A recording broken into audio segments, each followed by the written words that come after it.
This is Charter Local Edition. I'm Brad Pomerance. We are joined today by Andrew Barnett. He worked with several organizations supporting Donald Trump for president. We met at the California Republican Party convention.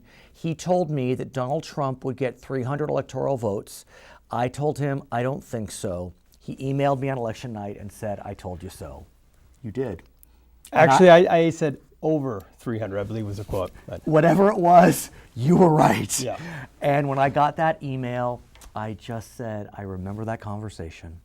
And I just want to get a sense from you, what were you seeing, even back then, that convinced you that Mr. Trump would break 300 in the Electoral College? Yeah, well, I knew President-elect Trump was going to actually win.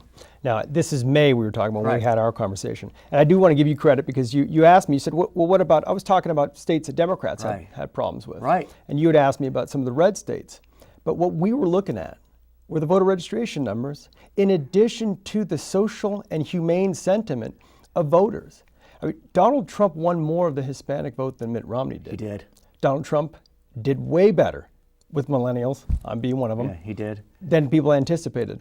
And there's a main purpose in there, and the theory we're calling it is essentially yellow collar workers. Tell me we're talking about people have pit stains on their shirts and they got to worry about a dry cleaning bill, or they got to worry about going out and filling up their gas tank. That's what they're worried about. People are so concerned about the cronyism, so blatant and rampant with our money and it limiting our opportunity, that people are just pissed off. I want to talk about the upper Midwest, because that obviously is where Donald Trump won the presidency.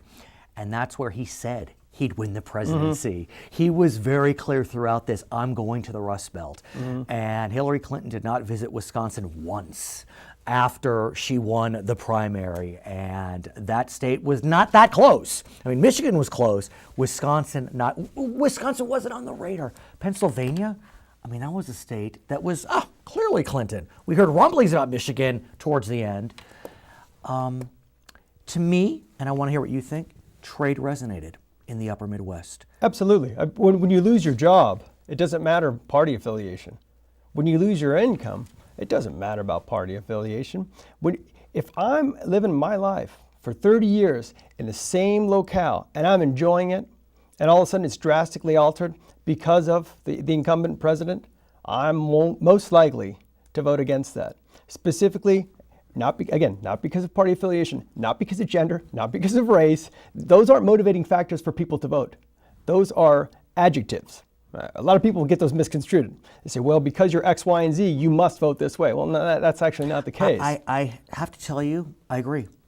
I truly agree that in the end, the upper Midwest was voting out of a desire just to get their lives back in order, their economic lives back in order. And Donald Trump spoke to that in a very direct and specific way. Well, Bernie Sanders did too, but Bernie's problem was he folded and started to endorse Hillary Clinton, went out and did rallies for Hillary Clinton, and that just didn't jive with people. But what was so interesting about Donald Trump's trade message, you know this, for decades, the Republican Party has been the pro-free trade party. The Democratic Party was the party that was nervous about trade agreements.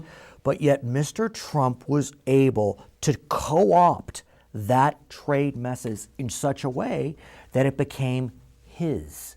I mean, it really is his position. And he had been speaking on this topic specifically since '88. There's a great clip on Oprah's show where he was talking about it, President-elect. He very articulate then.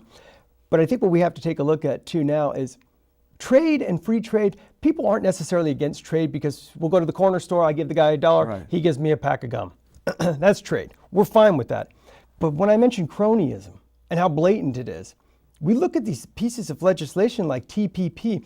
You're talking about giving away specific hospital rights just to operate as a hospital to a few select companies, and certain countries are allowed in and out. Barack Obama has stock in Petrobras, the Brazilian drilling company. So it's so rampant today. Let me ask you, though, about California, because one of the biggest economic drivers in California are twin ports. That's Southern California, Long Beach, Los Angeles. And there is some fear that if trade deals are rejiggered, we will see less product coming in and out of the Long Beach and Los Angeles ports. I have to think that the Trump team is aware of that. What can be done so that we don't see tremendous economic dislocation in California? You know, it may help the upper Midwest because we'll have more manufacturing there, but we're so reliant on trade. Any sense? Well, our country is very reliant on trade. And to finish my point about the trade that I want to discuss, we have never had free trade in this country. So when the game and the system is rigged against me, and I can't have economic freedom, I can't have a free market, I'll tell you what, I will even say it now. Socialism looks a hell of a lot better than cronyism does. Because at least I'm getting something for all the expensive nonsense that I'm paying. So what happens is people are willing to move and shift their core beliefs. Now, with trade and people and the longshoremen, are they overpaid? That's not for me to say, okay? I don't negotiate their deals. They got a hell of a deal. The issue in California, labor unions aren't allowed to compete against other labor unions. That's the only fault of them in California. Will their income be impacted? It's going to happen. Either way, it's going to be impacted. Thousands of variables that will happen in the South China Sea that we're not paying attention to. But on protectionism, where it will help them, who else is going to make up the U.S. dollar? We are such an economic engine for any country that wants to come in and out of here. Those ports are full and they're going to stay full. I want to ask about California specifically and its vote. It appears that even in the rural areas of California, Mr. Trump's message did not resonate as well as it did in the rural areas of Michigan, Pennsylvania, Ohio. Talk me through that. Why do you believe that he resonated so strongly in the upper Midwest and not as strongly in the West? Because we have plenty of rural voters. I agree. Yeah. And we have a lot of people that would have voted for him had he got his message and brought it here. The system is an electoral system. Yeah. People talk about, the popular vote. If it was a popular vote, you don't think he would have been in California? Yeah. I mean, he would not have spent time at all in Iowa. He would have been in California, camped here, hitting the popular vote. And there's an issue, too. If you believe exit polling, which is kind of skewed, although exit polling said he'd win. I mean, they did pointed to his win. He got more polls. He did better on Hispanic vote than Romney did. Now, George Bush, everybody said, got 44%. If that's an accurate number, let's take a look at him running up the vote in his home state, Texas. Okay, so it's geographic demographics, not necessarily across the board. So in California, there were a hell of a lot of people that would have voted for him had he taken his message here and had an operation and been discussing with people the issues. I mean, he understands about the water in the Central Valley. Yeah. Let me ask you about unifying the nation, because there's no question this was a very close race. Popular vote, she may pull it out. It got divisive, not pointing fingers. How does he unify us? Because we need healing. You mentioned it. You hit it on the head.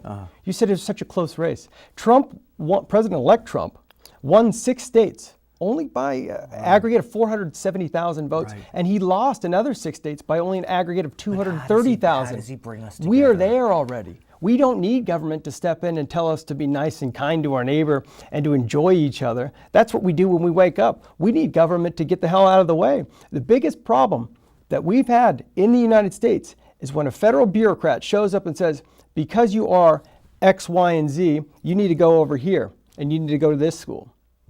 It's filling the quota system. His name is Andrew Barnett. He worked for several organizations supporting Donald Trump for president, our president-elect. My name is Brad Pomerance. You're joining us on Charter Local Edition.